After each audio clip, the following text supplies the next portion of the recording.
c'était horrible, oui. Ça, c'était horrible. Si tu peux voir détruit l'ouvrage de ta vie, et sans dire un seul mot, te mettre à rebâtir.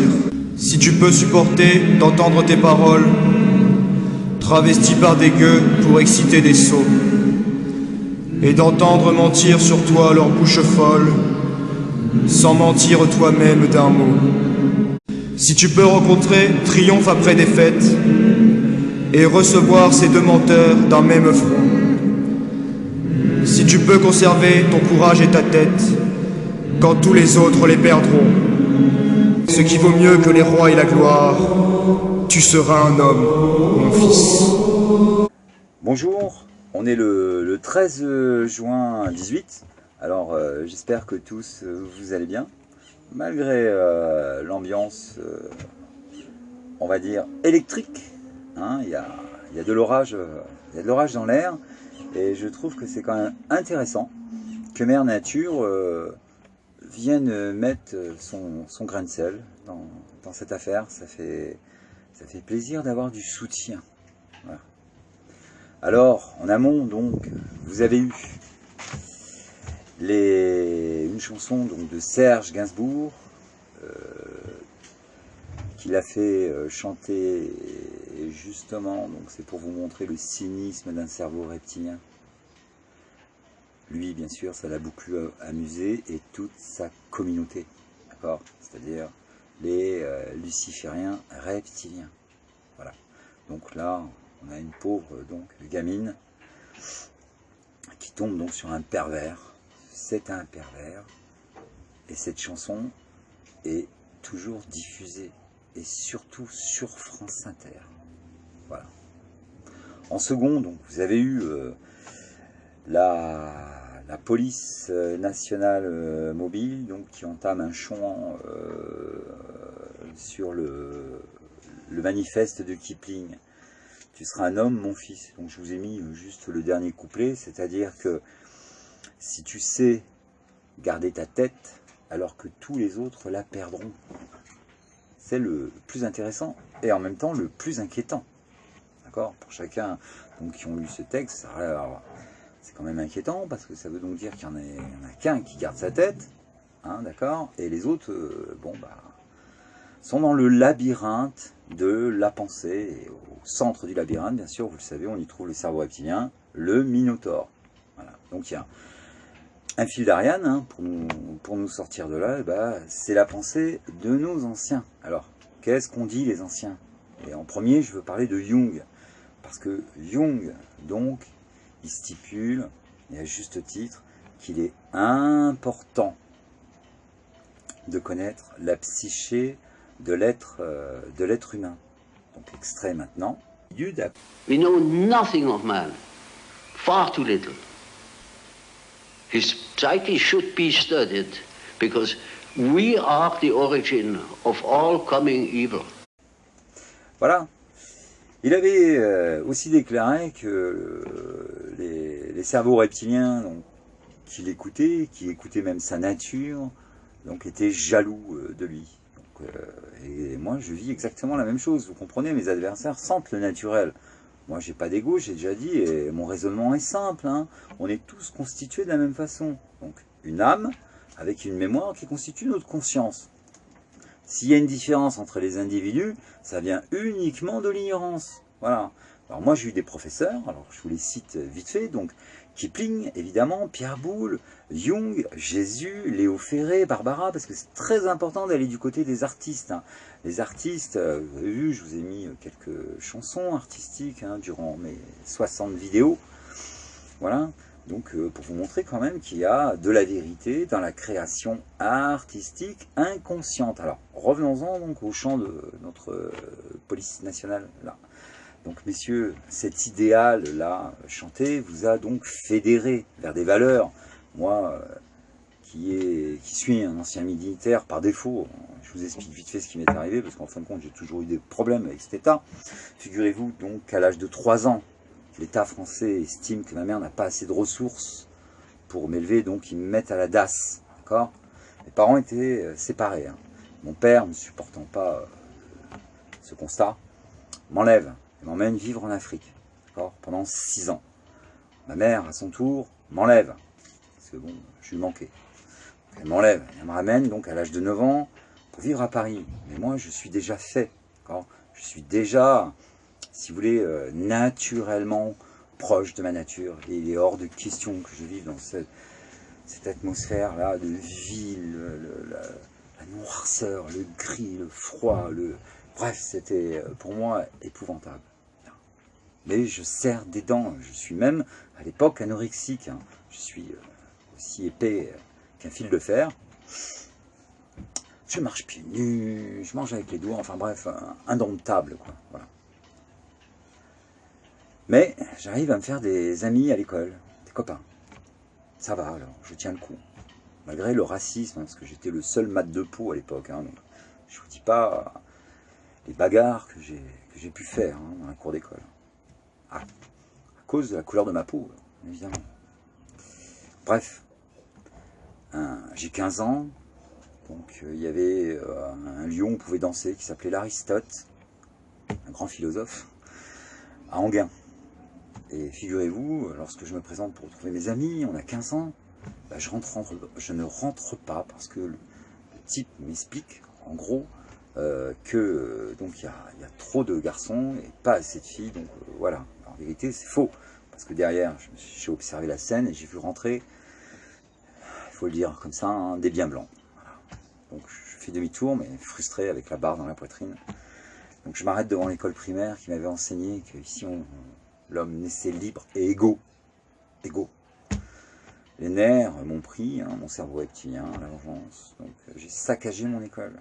Voilà, je l'ai brûlé, saccagé. Ça m'a valu donc un jugement, une prison pour mineurs et un éducateur sur le dos. Et cet éducateur n'a rien trouvé de mieux que de me dire, écoute, si tu veux te réconcilier avec la nation française, parce que tu peux y trouver ta place, bah, engage-toi dans l'armée, t'es sportif.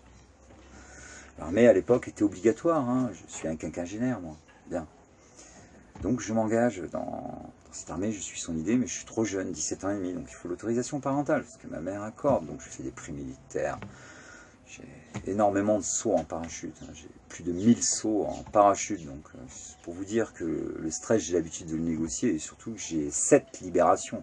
Libération en parachutisme, c'est lorsque bah, le principal a un gros problème, et il ne vous reste plus que le secours pour atterrir. Voilà. Donc j'ai suivi ce parcours-là, mais figurez-vous qu'à l'armée, ça s'est très mal passé. Évidemment, je suis un être sensible, moi. Donc lorsqu'on m'a demandé de tuer des lapins et des poulets à coups de rangers si je voulais manger, j'ai refusé, donc je suis parti en prison. Donc là, j'ai constaté qu'un employeur pouvait vous mettre au gnouf, hein, d'accord, où on voit dans une société civile, où l'employeur donc il trouve pas donc obéissance à la part de son salarié et il se retrouve en prison. Non mais bon bah moi j'ai connu ça et j'ai fait 3 ans et demi d'armée et j'ai dû faire bien 1 an en prison. Donc ils ont un dossier comme ça hein, sur moi à la DGSE. D'ailleurs au passage je tiens à signaler quand même que moi donc je viens mettre ici si vous voulez en relation moi, donc la pensée du professeur Laborie, qui en fin de compte revient au « connais-toi toi-même ». C'est ça, connais-toi toi-même et je rajouterai « et tu connaîtras la vérité ». C'est ça. Et donc, on a tous un cerveau reptilien. Et ce cerveau reptilien, alors, je vais vous énumérer ses qualités. Donc, il est jaloux, possessif, sexuel, manipulateur et menteur. Tiens d'ailleurs, manipulateur.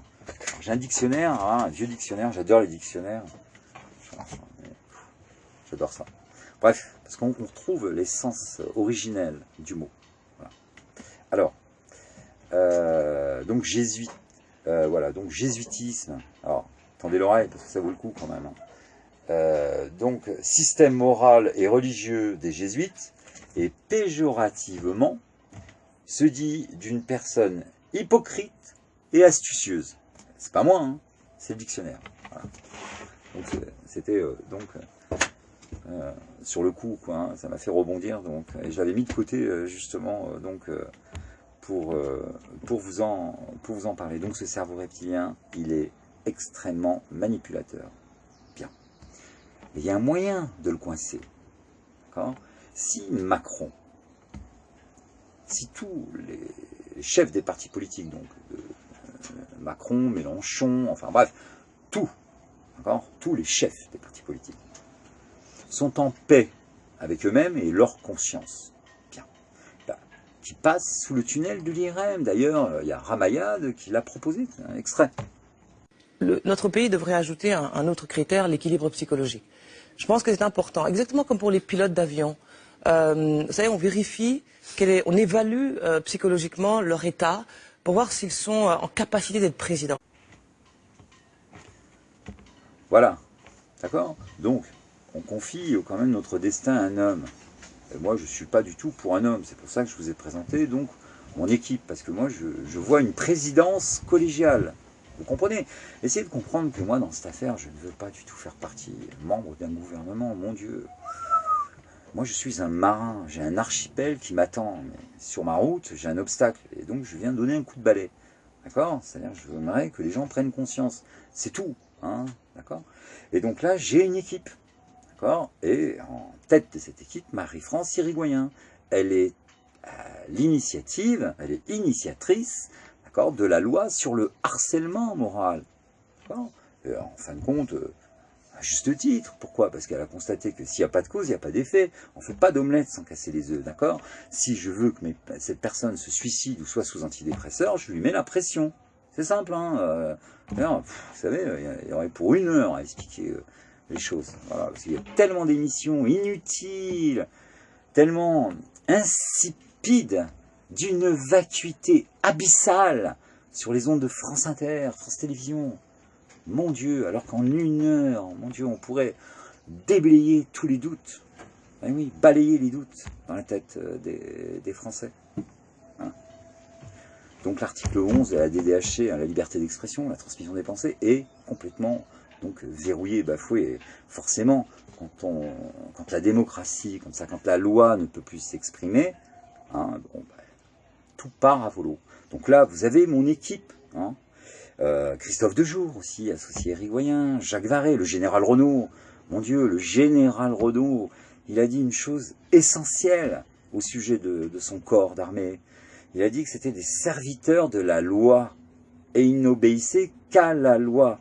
Et d'ailleurs, l'article 12 de la DDHC, de la Déclaration des droits de l'homme, d'accord, stipule, hein, c'est concret et sans équivoque, c'est clair, qu'une force donc est à disposition de tous, donc n'importe quel citoyen, d'accord, et c'est ce que je fais par l'intermédiaire de cette vidéo, c'est pour ça que je l'ai intitulé « Force de l'ordre, tendez l'oreille », d'accord, pour faire respecter la loi. Moi, c'est tout ce que je demande. Autre chose, un abonné nous a fait remarquer à juste titre que c'était pratiquement impossible qu'on fasse que 1000 vues. Alors pourquoi? Parce que si vous voulez, pendant la campagne présidentielle, avant que je ne tombe le masque d'Asselineau, donc j'ai eu une vidéo qui est montée jusqu'à près de 70 000 vues, et seulement en 3 jours. Hein. 20 000 vues tous les jours, comme ça. Et au bout du 3e jour, plus rien. Alors qu'il lui restait 3 semaines à vivre. Hein. Puisque c'était, souvenez-vous le titre de cette vidéo, donc le vin tourne au vinaigre, par rapport donc à cette ce pseudo débat présidentiel qui n'a jamais eu lieu, hein, d'accord, hein, on nous a volé notre démocratie, on nous vole le débat parlementaire, bref, passons là-dessus. Donc, cette vidéo qui avait 3 semaines à vivre, à 20 000 vues par jour, ça va vite, hein, 20 x 20, 400, donc raisonnablement, j'en estime donc qu'on est entre 250 000 et 300 000 personnes sur ma vidéo. Et sur ces 250 000, 300 000 personnes sur ma vidéo, eh ben, il n'y a eu qu'un seul donateur qui s'appelle José. Je le remercie. Voilà. Donc, je voulais vous dire que s'il y a d'autres personnes en dehors de José qui ont mis la main à la poche, comme il est le seul à être arrivé sur mon compte, je voulais vous dire que vos fonds, vos petits papiers, ne sont jamais arrivés. Voilà quoi. Mais je pense qu'on est aux alentours donc de 300 000 personnes. Donc ça fait quand même du monde, ça, hein, ça pèse. Et surtout, si parmi ces 300 000 personnes, ben, on a des personnes un petit peu qui ont décroché les actualités traditionnelles, hein, France Inter par exemple, Arte, France Culture, et donc se mettent à réfléchir, à penser par eux-mêmes. C'est ça le plus important, hein. C'est d'arriver donc à regrouper toutes les informations dans un carré de voilier, et puis voilà, vous allez voir, le cerveau il travaille très bien tout seul. Voilà. Donc je vous embrasse, je vous tiens au courant. Salut!